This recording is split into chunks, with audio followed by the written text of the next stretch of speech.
ಭಾರತ ಅಂದ್ರೆ ಅದೊಂದು ಜಾತ್ಯತೀತ ರಾಷ್ಟ್ರ. ಇಲ್ಲಿ ಹೇಳೋರಿಲ್ಲ ಕೇಳೋರಿಲ್ಲ ಅಂತ ಅಕ್ರಮ ವಲಸಿಗರು ಯಾವ ಕಡೆಯಿಂದ ಬರ್ತಿದ್ರು ಗೊತ್ತಾಗ್ತಾನೆ ಇರಲಿಲ್ಲ. ಆದ್ರೆ ಇನ್ನು ಮುಂದೆ ಹಾಗಾಗಲ್ಲ.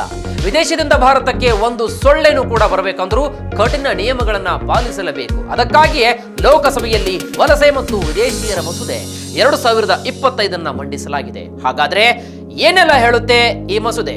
ಇದೇ ಇವತ್ತಿನ ವಿಶೇಷ. ಭಾರತಕ್ಕೆ ಬರುವ ಮುನ್ನ 100 ಸಲ ಯೋಚಿಸಿ. ನಾನು ವೀರೇಶ್ ಶಿವಾನಂದ್ ಅಂಬಿ.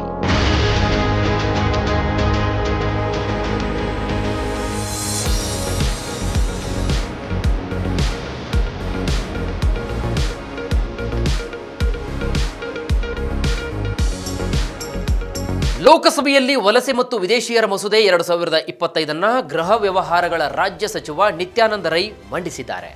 ಈ ಮಸೂದೆಯು ಭಾರತದ ವಲಸೆ ಕಾನೂನುಗಳ ಬಗ್ಗೆ ವಿವರಣೆಯನ್ನು ನೀಡುತ್ತದೆ. ಹೊಸ ಮಸೂದೆಯ ಅಂಗೀಕಾರವಾದ ನಂತರ ವಿದೇಶಿಯರ ಕಾಯ್ದೆ 1946, ಪಾಸ್ಪೋರ್ಟ್ ಅಂದರೆ ಭಾರತಕ್ಕೆ ಪ್ರವೇಶ ಮಾಡುವ ಕಾಯ್ದೆ 1920, ವಿದೇಶಿಯರ ನೋಂದಣಿ ಕಾಯ್ದೆ 1939 ಮತ್ತು ವಲಸೆ ಕಾಯ್ದೆ 2000 ಸೇರಿದಂತೆ ವಸಾಹತುಶಾಹಿ ಯುಗದ ಕಾನೂನುಗಳನ್ನು ಬದಲಾಯಿಸಲು ಸಮ್ಮತಿಯನ್ನು ಸೂಚಿಸಿದೆ.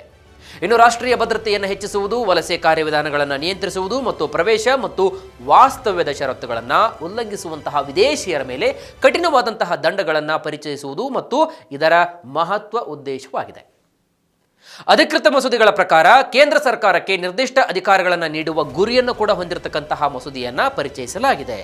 ಈ ಮಸೂದೆಯು ದೇಶವನ್ನ ಪ್ರವೇಶಿಸುವಂತಹ ಅಥವಾ ನಿರ್ಗಮಿಸುವಂತಹ ಜನರಿಗೆ ಪಾಸ್ಪೋರ್ಟ್ಗಳು ಅಥವಾ ಇತರ ಪ್ರಯಾಣ ದಾಖಲೆಗಳ ಅಗತ್ಯವನ್ನು ನಿಯಂತ್ರಿಸಲು ಸರ್ಕಾರಕ್ಕೆ ಅನುವು ಮಾಡಿಕೊಡುತ್ತೆ.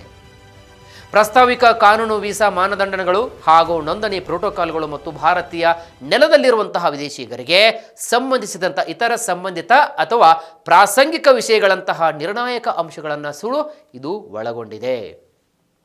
ಇನ್ನು ಭಾರತದ ವಲಸೆ ವ್ಯವಸ್ಥೆಯನ್ನು ಆಧುನಿಕ ಜಾಗತಿಕ ಮಾನದಂಡಗಳಿಗೆ ಅನುಗುಣವಾಗಿ ಜಾರಿಗೆ ತರುವುದು ಮತ್ತು ವಿದೇಶಿ ಪ್ರವೇಶ ಮತ್ತು ವಾಸ್ತವ್ಯಕ್ಕೆ ಅತಿ ಹೆಚ್ಚು ಸುವ್ಯವಸ್ಥಿತವಾದಂತಹ ಸುರಕ್ಷಿತ ಮತ್ತು ನಿಯಂತ್ರಿತ ವಿಧಾನಗಳನ್ನು ಖಚಿತಪಡಿಸಿಕೊಳ್ಳುವುದು ಈ ಮಸೂದೆಯ ಬಲವಾದ ಉದ್ದೇಶವಾಗಿದೆ.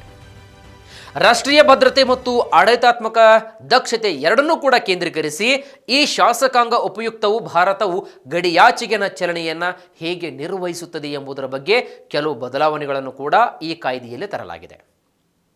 ಹಾಗಾದರೆ ಈ ಮಸೂದೆಯ ಉದ್ದೇಶಗಳು ಏನು ಅಂತ ನಾವು ಒಂದೊಂದಾಗಿ ನೋಡೋದಾದ್ರೆ, ಈ ಮಸೂದೆಯು ಅತ್ಯಂತ ಗಮನಾರ್ಹವಾದಂತಹ ಲಕ್ಷಣವೆಂದರೆ ಕಾನೂನು ಜವಾಬ್ದಾರಿಗಳಲ್ಲಿನ ಬದಲಾವಣೆ. ಕಾನೂನುಬದ್ಧ ವಲಸೆ ಸ್ಥಿತಿ ಪುರಾವೆಯ ಹೊರೆಯನ್ನು ರಾಜ್ಯದ ಬದಲು ವ್ಯಕ್ತಿಗಳ ಮೇಲೆ ಹೇರುವುದು. ಇದು ಪ್ರಸ್ತುತ ಮಾನದಂಡಗಳಿಂದ ಗಮನಾರ್ಹವಾದಂತಹ ಬದಲಾವಣೆಯನ್ನು ಸೂಚಿಸುತ್ತದೆ ಮತ್ತು ಜಾರಿ ಆಗತಕ್ಕಂತಹ ಕಾರ್ಯವಿಧಾನಗಳಲ್ಲಿನ ಲೋಪದೋಷಗಳನ್ನು ಮುಚ್ಚುವಂತಹ ಒಂದು ಕ್ರಮವೆಂದು ಬಹಳ ಸ್ಪಷ್ಟವಾಗಿ ಇಲ್ಲಿ ಪರಿಗಣಿಸಲಾಗಿದೆ. ಭಾರತದ ಸಾರ್ವಭೌಮತೆ, ಸಮಗ್ರತೆ ಅಥವಾ ರಾಷ್ಟ್ರೀಯ ಭದ್ರತೆಗೆ ಬೆದರಿಕೆ ಎಂದು ಪರಿಗಣಿಸಲಾದಂತಹ ಯಾವುದೇ ವಿದೇಶಿಗರಿಗೆ ಪ್ರವೇಶ ಅಥವಾ ನಿರಂತರವಾದಂತಹ ವಾಸ್ತವ್ಯವನ್ನು ನಿರಾಕರಿಸುವ ಸ್ಪಷ್ಟ ನಿಬಂಧನೆಗಳನ್ನು ಈ ಮಸೂದೆಯು ವಿವರಿಸುತ್ತದೆ. ಇದು ವಿದೇಶಿಯರ ಆಗಮನದ ಕಡ್ಡಾಯ ನೋಂದಣಿಯನ್ನು ಕಡ್ಡಾಯಗೊಳಿಸುವುದರೊಂದಿಗೆ ಅವರ ಚಲನೆ, ಹೆಸರು ಬದಲಾವಣೆಗಳು ಮತ್ತು ಸಂರಕ್ಷಿತ ಅಥವಾ ನಿರ್ಬಂಧಿತ ಪ್ರದೇಶಗಳಿಗೆ ಪ್ರವೇಶದ ಮೇಲೆ ನಿರ್ಬಂಧನೆಗಳನ್ನು ವಿಧಿಸುತ್ತದೆ.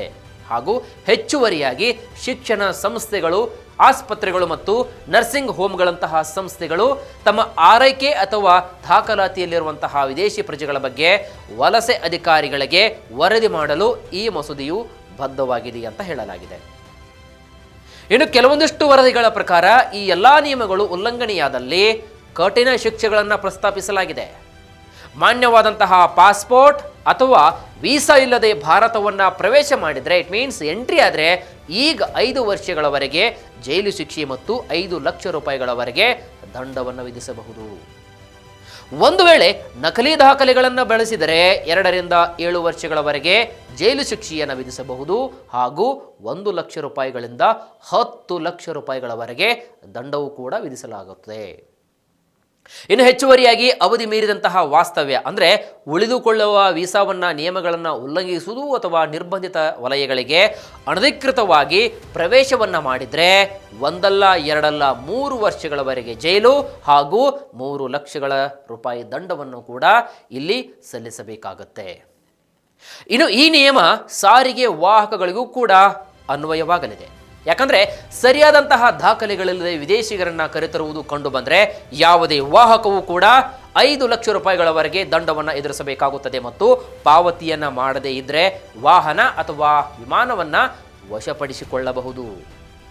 ಒಬ್ಬ ಪ್ರಯಾಣಿಕನಿಗೆ ಭಾರತಕ್ಕೆ ಪ್ರವೇಶ ನಿರಾಕರಿಸಿದರೆ ಅವರನ್ನು ತಕ್ಷಣ ತೆಗೆದುಹಾಕುವ ಜವಾಬ್ದಾರಿ ಸಾರಿಗೆ ವಾಹಕದ ಮೇಲೆ ಇರುತ್ತದೆ.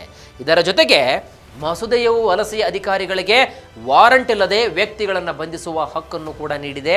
ಇನ್ನು ಕೇಂದ್ರ ಸರ್ಕಾರವು ವಿದೇಶಿಯರ ಚಲನವಲನಗಳನ್ನು ನಿಯಂತ್ರಿಸಲು ಅಧಿಕಾರವನ್ನು ಕೂಡ ಹೊಂದಿರುತ್ತೆ. ಇದರಲ್ಲಿ ಪ್ರವೇಶ ಅಥವಾ ನಿರ್ಗಮನವನ್ನು ನಿರ್ಬಂಧಿಸುವುದು ಮತ್ತು ಗೊತ್ತುಪಡಿಸಿದಂತಹ ಪ್ರದೇಶಗಳಿಗೂ ಕೂಡ ಪ್ರವೇಶವನ್ನು ನಿರ್ಬಂಧಿಸುವ ಕಾರ್ಯವನ್ನು ಕೂಡ ಇದು ಉಲ್ಲೇಖಿಸಿದೆ. ಒಂದು ವೇಳೆ ಈ ರೀತಿ ಆದಾಗ ವಿದೇಶಿ ಪ್ರಜೆಗಳು ತಮ್ಮ ಸ್ವಂತ ಖರ್ಚಿನಲ್ಲಿ ದೇಶವನ್ನು ತೊರೆಯಬೇಕಾಗುತ್ತದೆ ಮತ್ತು ತಮ್ಮ ಗುರುತಿನ ಉದ್ದೇಶಕ್ಕಾಗಿ ಬಯೋಮೆಟ್ರಿಕ್ ಅನ್ನು ಕೂಡ ಹಾಗೂ ಎಲ್ಲ ಡೇಟಾಗಳನ್ನು ಕೂಡ ಭಾರತಕ್ಕೆ ಸಲ್ಲಿಸಿ ಹೋಗಬೇಕಾಗುತ್ತೆ.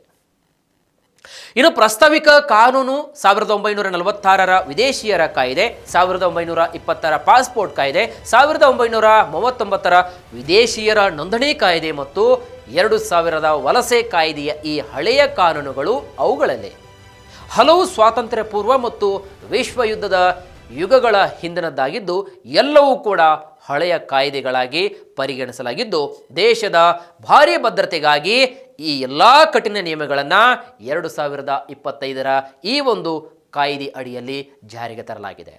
ಇದಾಗಿತ್ತು ಇವತ್ತಿನ ವಿಶೇಷ.